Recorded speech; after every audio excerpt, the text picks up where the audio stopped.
رہا ہے، ایسے ممالک جو پاکستان سے زیادہ تھکڑ ممالک ہیں ان کی ایئر لائنز چل رہی ہیں، کیوں نجکاری کریں پی آئی اے کی؟ شکریہ طلعت، پہلے تو آپ نے بلایا اس کا بسم اللہ الرحمن الرحیم۔ دیکھیے آپ کے انٹرو میں اصل میں اس سوال کا جواب موجود ہے، اور جواب بنیادی طور پہ یہ ہے کہ ملک، معاشرے، قومیں صرف ماضی کی کچھ درخشندہ روایات اور درخشندہ مثالوں پہ زندہ نہیں رہ سکتے، انہیں وقت کے ساتھ ساتھ اپنے آپ کو تبدیل کرنا پڑتا ہے۔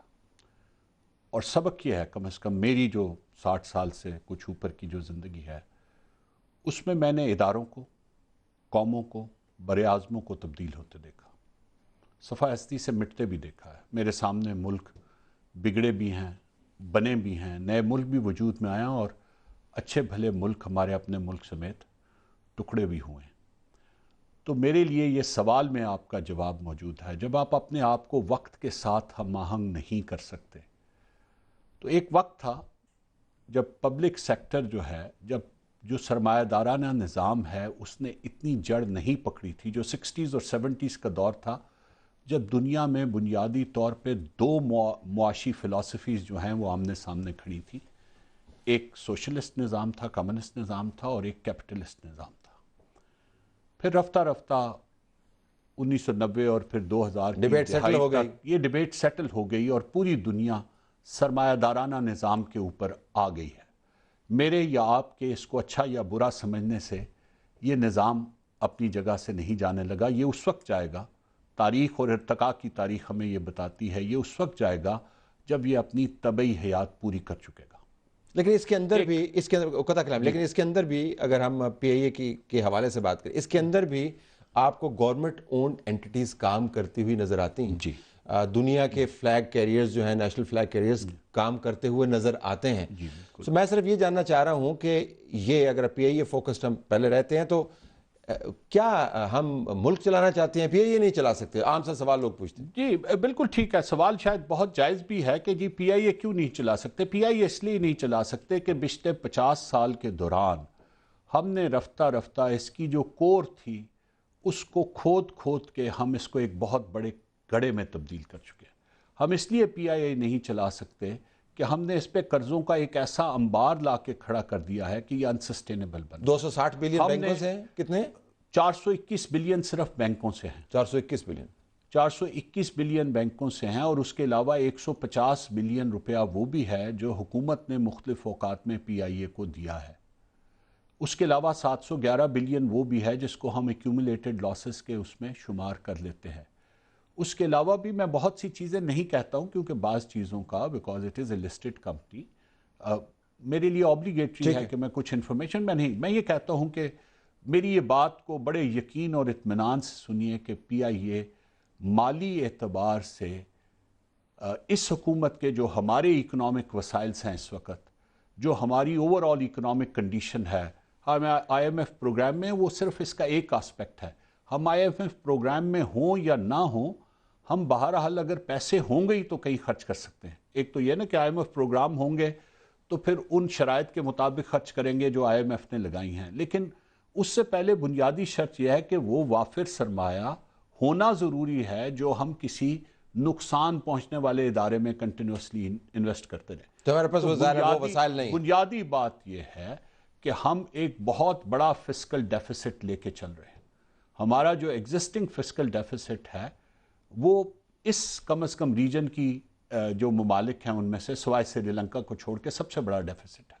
سو آبویسلی اگر اتنا بڑا ڈیفیسٹ ہے تو اپنے تمام وہ ادارے جن کے اخراجات جو اپنے وسائل سے، اپنی آمدن سے اپنے اخراجات پورے نہیں کر سکتے، ان کے بارے میں آپ نے کوئی نیا دیکھیں ایک روز میں تو نہیں، آپ نے 50 سال کی بات کی، اور پیریڈ آف ٹائم یہ ہوا تو بڑا لوگوں کے ذہن میں سوال یہ ہے کہ اس کی جو لوگ اس کو چلانے والے تھے اور جو چلا رہے تھے اب تک، وہ تو حکومتوں نے اپوائنٹ کیے، بالکل ٹھیک، اور مینجمنٹ سٹرکچر تھا، بڑی تنخواہیں تھی، اور آپ کو نظر آ رہا کہ آپ کے سامنے ایک ایسا اونٹ جس کی کمر ٹوٹنے والی ہے، اور آپ اس کے اوپر آخری تنکے سے بھی آگے کے تنکے ڈالی جا رہے ہیں، اس کی کمر توڑ رہے ہیں۔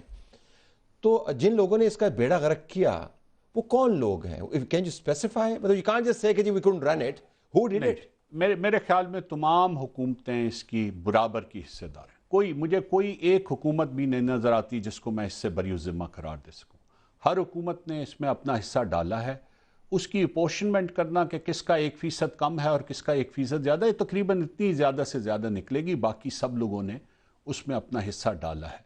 لہٰذا اس کی تباہی کے ذمہ دار سارے ہیں. بنیادی طور پہ تباہی کیسے ہوئی؟ تباہی اس طرح سے ہوئی کہ آپ نے اس کو ایک انسسٹینیبل ہیومن ریسورس برڈن اس پہ ڈال دیا. یعنی لوگ بہت زیادہ ہیں. جی، لوگ بہت زیادہ ہیں. اب اس کی جواب بھی دیا 14,000 17,000 کتنے ہیں؟ نہیں، اب تو 9,000 رہ گئے ہیں. اب تو 9,000 رہ گئے ہیں. اس سے پہلے یہ ڈبل فگرز 20,000 سے بھی زیادہ ایک سٹیج پہ یہ تھے، لیکن اس وقت جہاز بھی 40 ہوتے تھے. اب ہمارے پاس جو جہاز اس وقت اڑان میں ہیں ان کی تعداد سب سے زیادہ جو ریسنٹ ٹائمز میں رہی ہے وہ تقریباً 17-16 رہی ہے. ٹھیک. نارملی جو جہاز ہمارے اڑنے کی حالت میں ہوتے ہیں وہ 12-13 ہوتے ہیں. تو ان کے ساتھ پھر آپ کا ہیومن ریسورس اگر اس حوالے سے دیکھا جائے گا تو یہ بھی بہت زیادہ ہیومن ریسورس ہے. دوسرا یہ ہے کہ ایک بہت بڑے عرصے تک یہ کبھی سوچا ہی نہیں گیا کہ یہ ایک منافع بخش ادارے کے طور پہ کیسے چلے گا. تو جتنی بھی اس کی پروکیورمنٹس ہوتی رہیں، جتنی بھی اس کی لیز ایگریمنٹس ہوتے رہے، جتنے بھی وہ وش لسٹ کے مطابق ہوتے رہے. ہر ایک آدمی نے جو بھی جس حکومت نے بھی لگایا اس نے ایک ورکیبل پلان نہیں بنایا. اس نے ایک وش لسٹ کے اوپر بیس اپنا ایک پلان بنایا. اور جس طرح ہم بہت دیکھیں، یہ اس پہ اتنا حیران نہیں ہونا چاہیے کہ پی آئی اے کا حال کیوں ہے. ابھی کچھ ہفتہ پہلے پاور منسٹر نے بتایا تھا کہ جی اس سال جو بجلی کمپنیوں کا خسارہ ہے وہ 680 ارب روپے کے قریب ہے. اب آپ یہ سوچیں، یہ 680 ارب روپے کا خسارہ راتوں رات تو نہیں ہوا، لیکن پچھلے سال گرمیوں تک ہم 56 روپے میں بجلی بنا کے 14 روپے میں فروخت کر رہے تھے.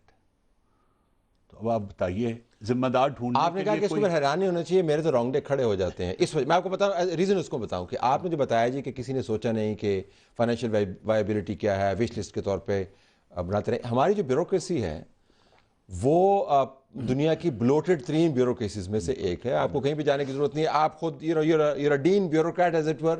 You know the system inside out. آپ یہ پی ایم سیکریٹریٹ میں جا کے دیکھیں جو سیکٹریز کی قطار لگی ہوئی ہے. سیاستدان بڑے بڑے جو ہے وہ جید سیاستدان موجود ہیں، فوجی ادارے موجود ہیں، انٹیلیجنس ایجنسیز موجود ہیں. سو what you're telling me کہ اس کے اندر سے ایک ایسا پلان مسلسل 50 سال میں نہیں تو 40 سال میں گھومتا گھامتا رہا پی آئی اے کے حوالے سے، دوسرے اداروں کے حوالے سے، جو سب کو پتا تھا کولیپس کر جائے گا، ملک کی معیشت کو نیچے لے جائے گا. And nobody bothered. یہ تو رونگٹے کھڑے کرنے والی بات ہے. نہیں، میں آپ کو دیکھیں ایسا بھی نہیں ہوتا یہ ہے کہ چیزیں آتی ہیں لائی جاتی ہیں، لیکن یہ جو کمپنی سٹرکچرز ہوتے ہیں وہ slightly independently of the government بھی رن کر رہے ہوتے ہیں. لیکن ڈیٹا از اویلیبل. جی میں آپ کو ڈیٹا بالکل اویلیبل ہے، اور ڈیٹا کے اوپر جن کو جو کردار اس وقت ادا کرنا چاہیے تھا وہ نہیں ہوا. میں آپ کو ایک مثال دے دیتا ہوں. ایک اسی طرح کا پلان 2015 میں بھی پرائم منسٹر آفس میں آیا تھا. ایک نئے سی او لگے تھے، انہوں نے پیش کیا تھا. جب وہ پلان پیش ہوا تو ان سے 3-4 بنیادی سوال پوچھے گئے. بنیادی سوال یہ تھے کہ آپ نے اس میں سیٹ فیکٹر کیا کیلکولیٹ کیا؟ جو آپ بتا رہے ہیں کہ ہمارا یہ ریونیو اتنا بڑھ جائے گا اگر آپ ہمیں اتنے پیسے دے دیں اور اتنے پیسوں سے ہم اتنے جہاز اور انڈکٹ کر لیں. تو جب وہ سیٹ فیکٹر کیلکولیٹ کیا گیا تو وہ دنیا جہان کی جو سب سے کامیاب ترین ایئر لائن تھی ان سے بھی سلائٹلی ہائر تھا. تو وہ نمبرز کہیں پہ جسٹیفائی نہیں کرتے. چلے آپ نے 2015 کی بات، لیٹس اسٹے ود 2015. تو وہ پرائیویٹائز ہونے کے لیے بالکل تیار تھا یہ معاملہ تھا. جی. اور فائنینشیل ایڈوائزر بھی میرے خیال میں تھے.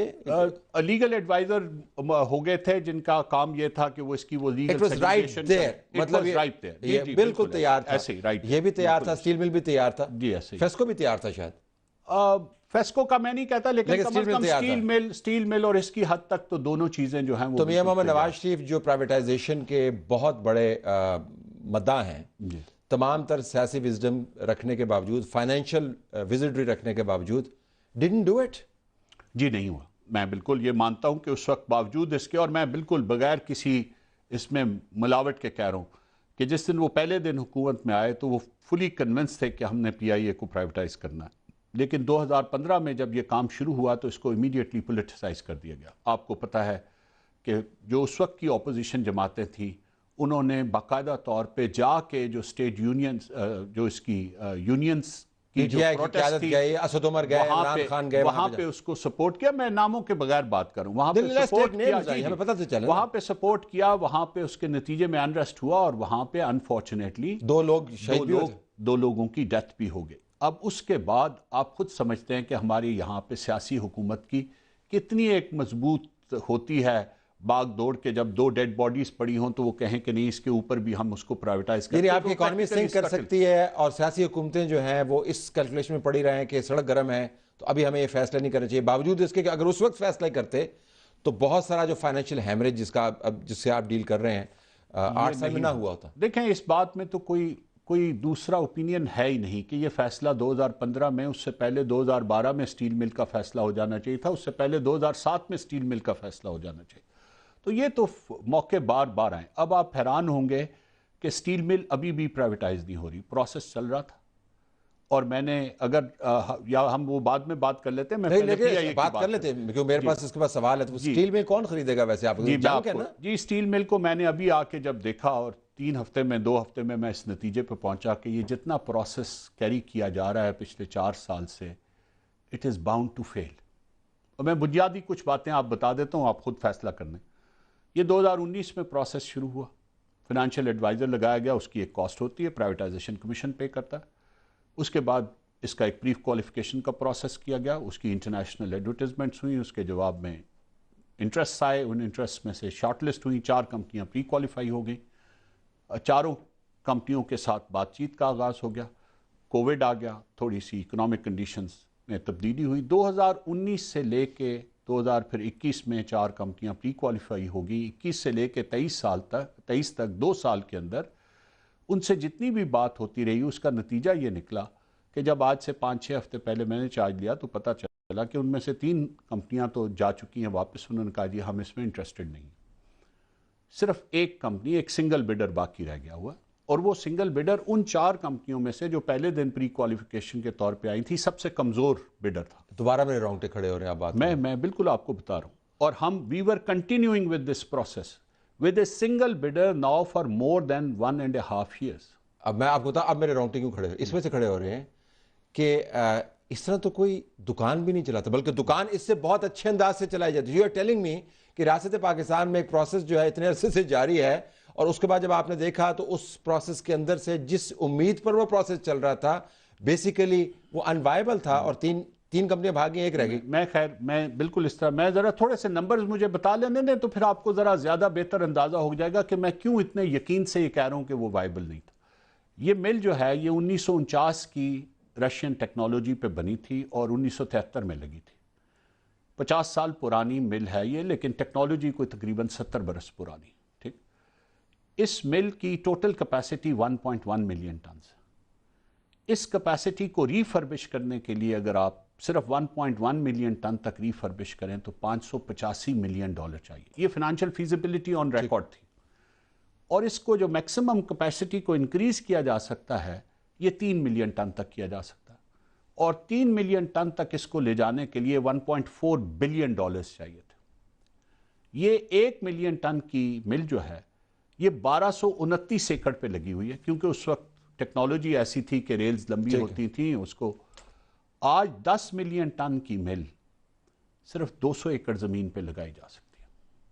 ہم ہر چیز کے لیے بدقسمتی ہے ہماری کہ even in terms of state owned enterprises ہم ہر چیز کو صرف ریئل اسٹیٹ کی ویلیو کے حساب سے دیکھتے ہیں. ویسے اس کی ریئل اسٹیٹ کی ویلیو اس کی ایکچوئل ویلیو سے تو بہت آگے ہوگی نا؟ جی بالکل ہے.